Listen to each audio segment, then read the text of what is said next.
As the men began their discussion, Tucker turned back to Duke. "I'm feeling good about how this is going to go," he said quietly. "But there's something I need to tell you before I head out. It's about Dolly." "You don't need to," Duke smiled. "You have my blessing." "You know, did she tell you?" "In a manner of speaking. A lot can be said without actually saying the words."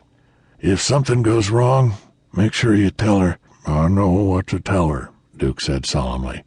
"Now go on, say your goodbyes."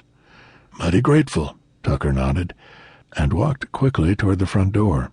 Seeing him approach, heart pounding, Dolly stepped back, and as he entered the foyer and closed the door behind him, she stood stock still. The air between them was sparking, and wordlessly he stepped forward and pulled her into his arms. "Please come back," she whispered. "I'll die if you don't." "Of course I'll come back," he murmured. "You wait for me, just like you are. You look so dang pretty." "I do?" she breathed, fighting her tears of fear. "The prettiest thing I've ever seen," he said softly. "You stay out of trouble while I'm gone." "I'll be good," she nodded. "I promise." He locked her eyes for a moment, then kissed her, devouring her mouth, surrendering to the intensity of his feelings as they surged inside him, knowing there was a chance it might be the last kiss they shared.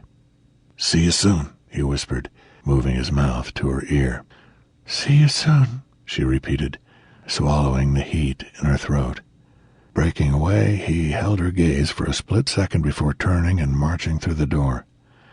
"I love you," she whispered, as a lone tear dribbled down her cheek. "I love you, Tucker Prescott, and if you don't come back, I'll never forgive you."